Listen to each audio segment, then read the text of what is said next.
I don't think a social team will exist in a traditional sense. I don't think you will have a model of a social media manager and, say, 4 social people working for that and creating that content. You can't create content and you can't activate in isolation. Welcome to Connected Thinking, our series of chats with standout voices from the world of marketing, where we unpack what's trending, what's shifting, and what's coming next. I'm Tom, your host and social media director here at Scene Connects.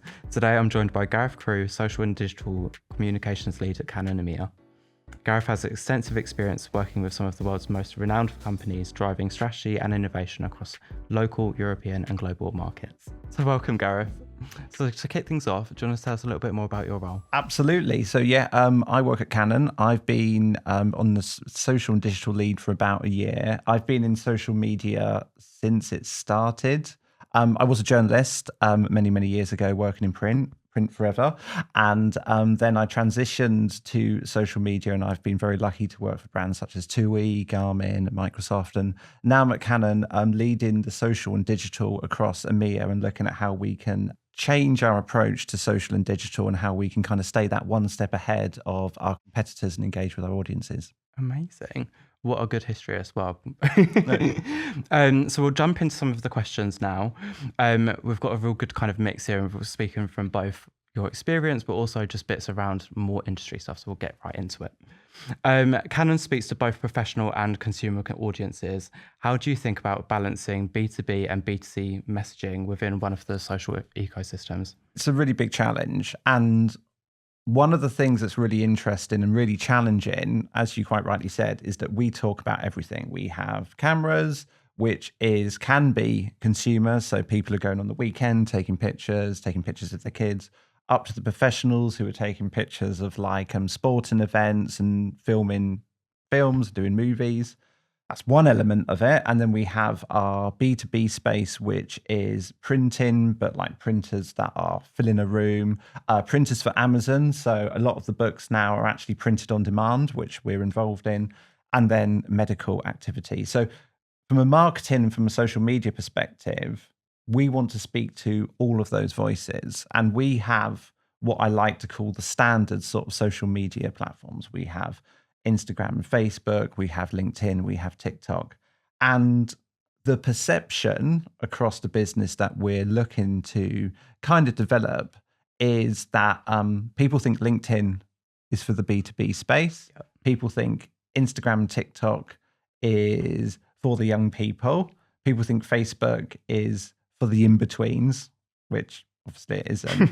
And it's about how we can look at what that means. Now, what I like to do, well, there's 2 elements. The first bit is about looking at the data and looking at those audiences and looking how people consume. But that's quite, tactical in the fact that when we are getting into the weeds about what our brand is. But there's also the bigger piece about looking at it from a consumer behavior perspective and thinking about what human beings actually do, because we know that the lines of B2B, B2C, they're not how it was, and people don't really want to consume an infographic or be chased for leads when they're on their phone looking at LinkedIn, as opposed to they've just been on TikTok looking at puppies swimming in a lake. That is something that we have to kind of consider, and that's part of what my role is from leading the social media, is trying to understand about and trying to educate the business about what that content is. And it's essentially talking about people and making sure that you can explain how they would actually consume that content and how you can take them on that journey to convert. Those elements within LinkedIn are still there and still valid, but it's how you get them on the journey. So we do use LinkedIn for B2B and B2C. So for brand awareness at the top of the funnel, and then for that conversion piece specifically on the bigger print side. But we also look at how our brand in Instagram, in TikTok and Facebook can help support that B2B and B2C journey, and then use the data and attribution models to actually kind of take that on the journey, improve it, and explain to people, or the senior leadership team, they are people too, about what that journey is and why this actually matters. Because one of the big things about social media, and you know this as well, everyone thinks that they can do it. Yeah. And everyone has an opinion, and it is also so visible. So we've all had those texts from our boss or from one of the directors at 10 o'clock at night, seeing this picture going, oh, what's this? You know, we should have keep calm, carry on. It's only printing. So it's about how you can educate them and take them on the journey. And that's what we're doing at Canon. And that's kind of how we want to use all of our channels to kind of take that story. Yeah. I feel like it's so interesting as well, the way in which I've seen it from an agency standpoint, and then my time working in social as well, the shift in the way in which just brands and as a whole approach channel strategy has changed so much. But like we said as well, I think it really just speaks back to that piece as well, that people don't necessarily just want to go to one platform to see one type of content. And it really speaks to that. Like on LinkedIn, you can have a reactive piece of content that does better than it would on TikTok. It's insane. It just depends on the content and what you're putting out there. So it's really interesting as well to kind of hear how you guys are really utilizing it, not just from a B2B standpoint, but also B2C, because the consumers are both there, regardless if they're going to be buying today or next week. It's that piece of social. We see it so often, I think, and we said this before this as well, that with social now, it's not necessarily the piece where you're like just there scrolling for an hour and that's it for the day. You're scrolling all throughout the day and at all different times. So actually having those touch points is so important. So it's really nice to see like how you guys are approaching that as well. Yeah, absolutely. And the additional point is everyone is doing it. Yeah. So it's how you actually can distinguish yourself. You know, Canon is a heritage brand. It's Japanese owned, and we are, you know, by very nature of the products, conservative. Yeah. Which means that the content will reflect that and the brand identity will reflect that. How would you actually make it sing? How would you make it like be thumb stopping? Either that be on Instagram or LinkedIn. And how can you do it in a way that stops people, you know, it goes against the brand values and the identity of the business. And I think, as you said earlier on, is like, you know, people buy from people, and that's what we're trying to do. And if you like that person and if you subscribe to their values of what they have, that's even better. Taking us on to our next question. So B2B marketing has historically been seen to be a very corporate and traditional kind of space. How have you approached B2B social content and made it more creative for Canon? We're just trying to empower, from an advocacy perspective, our influencers, our senior leadership, and trying to educate and inform them about what social is. I couldn't agree with you more. I've been in roles where it has just been create an infographic, you know, do a video, all this sort of stuff. And it's back to the previous point. People are people, and they're consuming that content, and they'll just scroll through it. Yeah. What we are on this journey too, and I don't think anyone's cracked it completely. And you know, making sure that our brand identity is correct is to think about, first of all, how you can optimize for the platform. So LinkedIn's a great example, is moving much more to video. Everyone's going reels. We say reels, but everyone's they're doing reels, and trying to use our data and insight that know that people like faces, they like events. So we're going to lean into that more. We're going to move away from just like having a picture of a big printer and someone standing next to it looking at this printer, because it doesn't mean anything.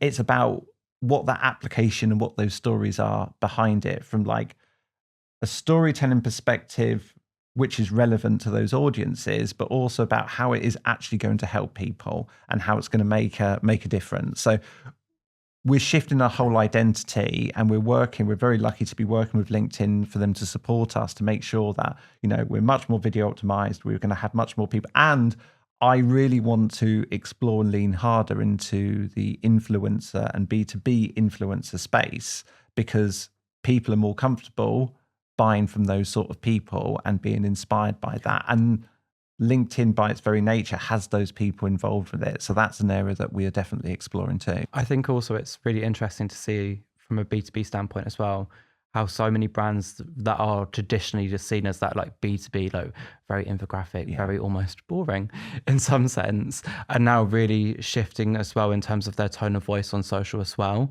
and really utilizing like comment jacking, all of the things that we've seen, like the shifts in social, to really actually start to tell the brand story as well. So not just being in the sense of the content, and like you said, having those faces there as well, they tell the story of the brand, and actually getting the right faces there is so important, especially with that influencer piece. And I think the B2B influencer space is growing so massively, and we're seeing such a rise in like LinkedIn influencers and people that actually genuinely like are creating content there. And it's so great to see that kind of evolution of creator, that it's not just being that one trick pony of sitting, right, we're only going to do video content on TikTok about this. No, it's now like going across all platforms, which is really good to see. Yeah, and an additional point in that, you reminded me as we're talking, is that it doesn't have to be polished. Yeah. And this is a challenge for a brand that wants to create the best cameras in the world. And I get it completely, but it means when you're creating this content, when you're, behind the curtain, the lead times, the reaction, the approvals, that takes a very long time to get to that point. Whereas it doesn't really have such an impact for the audience as you would expect. I think it really is that as well. We've seen like people, the perfectionism of social is almost a bit of a dying breed in some respects. It's really interesting to see that shift in the sense of, I think people wanted to be so polished and have these beautifully curated like feeds. And now we're kind of shifting towards this, I don't want to say like audience demographic, but almost this audience demographic. Actually, you know what, it's not necessarily all about the aesthetic, it's actually about the content. And people care more for what they're digesting rather than, oh, this looks really amazing all the time. And it's really a good shift to see as well from Canon as well. Absolutely. And from a brand and from a Canon perspective, it's like what that ROI is. Yeah. You want to live and die by the actual data that you have. And if you look at the fact that this investment that you're putting in is X, where you've got Y, and in some cases, the one that is, quick and dirty is actually going to perform better. That's how you actually do it. You should be data driven in that creative solution. And it speaks to that piece on testing as well. If you can do something and it's not 100% perfect, but you can get it onto channel quicker, you can learn much quicker, and then you can actually think, okay, now we can do this and we can apply it 10 times over. This is something that we do quite often with our clients, especially when we're starting out with new clients. We say, let's do the first couple of months as like a test and learn phase. We'll test so many different formats, so many different types of content. So one of our clients is Studio London, which is Superdrug's own brand of makeup. And what we do with them to basically get them going is we were like, let's just try so many different things with them. Let's do reactive social, let's do education pieces, let's do product focuses. And then we literally was able to pull so much data like you've been doing with Canon. And actually now we can say, okay, as we head into this year, what do we actually need to do? What do we need to double down on? And how are we going to be able to grow from that? So it's a really good way to just test. So going on to our next question, if you had a piece of advice that you could give to brands on balancing B2B and B2C content within their strategy, what would it be? It's people. People and phones, actually. All people are the same, and they will consume things, and they will either purchase or move towards the things that they like and that they actually enjoy. So you need to think about how they would actually, how they would consume that sort of content and what they would actually be interested in seeing. And also the identity of what your brand is on a device compared to everybody else and compared to that platform. It's completely blurred. As we were saying earlier on, it's all the same formats, it's all the same content. So what you need to think about, and the advice that I would give, is you need to think about who that audience is, not just as an industry or saying, like this is pharmaceutical, this is this, this, all that sort of stuff, but who, what age demographic, what wider audience piece that you're thinking to reach, and then try to get across the key elements, but also try to think about more. It's more that it's just a consumer sort of ideal. You don't want to just be this really like stuffy thing, because it's just going to be isolating to the content that they'll actually consume. That's the huge challenge, because you could have like a really dense email or infographic or white paper, and they're going to be looking at different elements and they'll be consuming different elements throughout their day or throughout their week. And that isn't going to really stick. So that's the big advice, is kind of thinking about what those people actually are. So do you approach content for platforms like LinkedIn differently now that the B2C style of storytelling and creators are increasingly appearing there? Yeah, definitely. And we're going more into that. We're probably leaning harder into that in LinkedIn than any of the other platforms, I think. LinkedIn is our best channel. We have our best engagement on it at this current point. What we're striving for is to do more, to get more, and to think about really what those objectives and metrics are. Is it just about engagement? So we're looking at reach and impressions because we're trying to take them along in a journey. And what sort of content are people actually wanting to consume? So we always try to think of content for the channel specifically. That content is part of the targeting apparatus for each piece, which is a heavy lift sometimes, but it works better. You get better content, you get better performance from this. So from LinkedIn specifically, we really spend a lot of time analyzing our data, looking at what those audiences are reacting to and trying to take advantage of that. An interesting point as well from the Canon infrastructure is that we have one channel. So from a European perspective, we service all of the multiple languages across Europe with geo-targeting. So we need to think and be aware of what that content actually is. One of the real interesting challenges with the passion that we have is that we have a lot of employees liking and commenting on that content. So you almost have to kind of strip that area away from thinking about that performance piece as well, so that you can actually really see what the actual true performance is. So when a product comes out, all of our advocates and our teams love it. Brilliant. We absolutely love that. But you're not comparing oranges to oranges about how that's actually reaching the correct audience and how it's actually resonating. So yeah, we spend a lot of time on LinkedIn trying to think about how we tailor our content and how the response to the different sort of posts that we actually do across Europe, how they kind of react to that. Yeah. When you're developing campaigns today, how do you ensure that they translate across multiple social formats, creators and platforms, rather than just living as a one-off activation? It's a difficult challenge to have because social, by its very nature and by the very much of algorithms, it creates its own campaigns, really, because 7 minutes on TikTok, one and done content possibly on Meta, etc. So we as a business, we try not to talk about campaigns at all. We have launches and we have activity.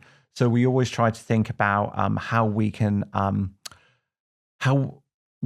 what the point is of this content, what the actual where it'll actually sit, how we can actually extend its life, and how we can kind of keep returning back to that piece of content as well.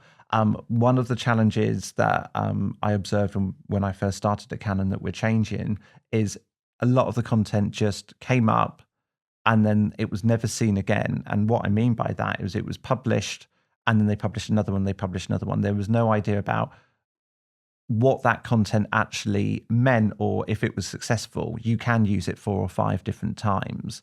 So for us, it's almost like a language piece internally that we just eradicate that word as campaigns.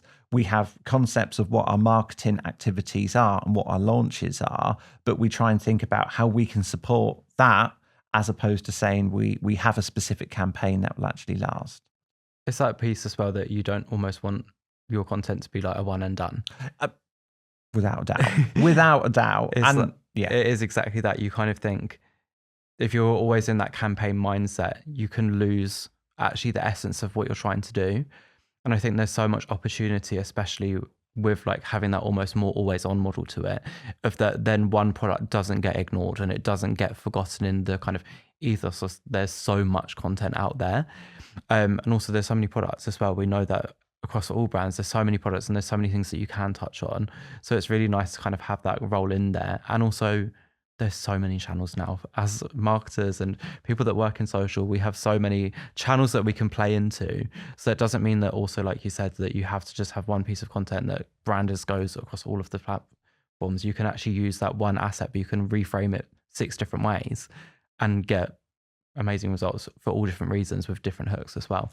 Indeed. And then it also leads to the fact that editorial calendars don't exist anymore, because you can't have a spreadsheet with this product, this, this activity on Tuesday at 9 o'clock, this piece of content on Thursday at 3 o'clock. People will not be served that content at that point. So even the very essence of product launches or activities that are happening because the product is available at that point. So if your camera's available or whatever is available at 3 o'clock on that Tuesday, the 11th or whatever, it doesn't mean anything because people are being served that content 3 weeks later. And in my previous life, the dealing with sport was a really big challenge with that because you announce it and then it comes out. It never really married up. So that is also going back to the essence of what we're trying to do at Canon is that education piece as well. So you don't treat social like a magazine, you treat social like social media. And what that means is thinking about that consumer and what their behaviors do to consume that content. My favorite thing, which sounds a bit odd, but I love it if I can catch people looking at Instagram on the train because you can see what their algorithm is and how they scroll. You never really get that chance to see what people are actually doing. And it's about thinking about what other people are doing because you can be very inward thinking this content looks good. This is what the profile looks like. This is what my manager likes or this sort of thing. Whereas it means nothing because they'll never see it. And that experience is completely just for them, whereas you need to think of experience for everybody else. One of our clients is Naked Smoothies, and what we've just done with them is they're obviously like much more B2C. They're really direct in terms of they really want to be punchy, it's in the name, they want to be really brash on social. But what we've just actually started doing with them is we've given them their content calendar with a set kind of couple of assets in there, and then the rest of the month is all reactive. So we just basically say to them each week, these are the trends that we were going to do with you guys. And then we go from that. So we kind of have the product focuses in there, but actually we can then just really work to what actually is going on platform. That comes from working really closely with the client and a client that really trusts us. That actually gives me palpitations, you just saying that. And then I caught myself thinking that is actually what it should be. So I get that as well. Yeah, absolutely. And the key word that you said is working closely in the confidence. Yeah. And a lot of this within social is people having the confidence to be able to do the right things because they are informed and they know what this is going to do, and that the powers that be are comfortable with that as well. And that if they see it or don't see it, that's okay. It reminds me of a story of a previous role where there was a little bit of money left in the pot of paid every month. And this was basically to help promote it so some of the senior leadership could see the posts. And this was a big brand, right? And that was the job that this money was doing so that they could actually make sure that everyone was happy. And it kind of goes with that point, actually, right? Is that you need that confidence to be able to do those cool things. Yeah. So taking us on to our next question. So social media now covers so many disciplines: creators, community, paid media, brand storytelling, and even customer service. How do you see the structure of social teams evolving within brands? I don't think a social team will exist in a traditional sense. I don't think you will have a model of a social media manager and say 4 social people working for that and creating that content. You can't create content and you can't activate in isolation. And the way and social is so important. I know I would say that, but it's true. I agree. Yeah, of course. But it's more about how that works with all the levers in your marketing business, because this, historically, it was an addition, but now it is the go-to. It is the most important part of it. It is the opinion formers. It's where everyone talks about political activities and it talks about any sort of element that's happening within the world. It's on social media in one form or the other. So what that means for us as brands is that as a role, it has to be intrinsic in everything. It has to be intrinsic for a designer, has to be in for senior leadership to understand it so that they can do it. The storytellers and content creators need to think about that first. By its success, it means that it doesn't exist, but it does exist, and it has to be kind of plugged into everything. And as the role of a social media person, is the stuff that we've been talking about, I think it's about being able to help educate, to evangelize, to support, and to consider what those different elements are. The standard sort of classic of reporting, posting, throwing it on Hootsuite, happy days, leave us alone. They're gone. Yep. What you need to think about is how it can kind of be embedded directly into the core of your marketing department. And that's what social media will be and will forever be now. Couldn't agree more. So do you think that social teams are becoming more central to the overall marketing strategy rather than sitting as a separate channel? Yes. Absolutely. Yeah. As we just said, they're really important. I mean, their identity is different, but it is incredibly important, and they have every single aspect of that sort of marketing journey. I think with social, we're kind of now the first touch point to the consumers. So actually, it is so important. And any brands that I would say maybe doesn't see that, they need to have a long, hard think about that, because actually I think the way that social can get you in front of your audience so quickly is so important. Yeah, and I would even add to that, it's not the first touch point, it's every touch point. Yeah. So you've got, that you'd be the first time that you're going to be aware of it. You could be on a journey of purchasing it. You could either say that they're good or bad, and then you could have that that brand affinity with them. It is, and that is every point, from TikTok to Instagram to Trustpilot to Google reviews, all of that, Reddit, all of it is social media then, and that is the whole scope of what we're dealing with. Quick fire round. Okay. Are we ready? So your favorite book or podcast that you'd recommend? My favorite book, it's Great Expectations. Okay. Fun story. I've probably only read about 5 books in my life, and my wife always says, just imagine how much smarter you would be if you actually read books. My favorite podcast is obviously Stephen Bartlett's, which is supported by Canon. So, he's just the best, and I think it's really good. I actually consume probably my most content on podcasts via TikTok, and I actually just like scroll through things. So I'm more of algorithmic led podcast consumer on the video format. What an answer. That's not that quick fire, though. Next one is best piece of advice you've ever received. It was from someone who used to run a Formula One team. And he told me before I started work, he said, work is really easy. You just have to keep everyone happy. I didn't really understand that as the starting point. I just thought if you could just be an entertaining human being, that was enough, but it isn't. But the more that I learn, the more that I work with different people, he was so right. It is just about your stakeholders, your team, your peers. If you do the right things and that you can help them and you can keep them happy, that's all you need to do. It sounds really simple, doesn't it? Well, sometimes the most simple things are the best things. And that takes us through our session. So thank you so much, Gav, for joining us on Connected Thinking. Pleasure. It's been a pleasure. Thank you. Thanks so much.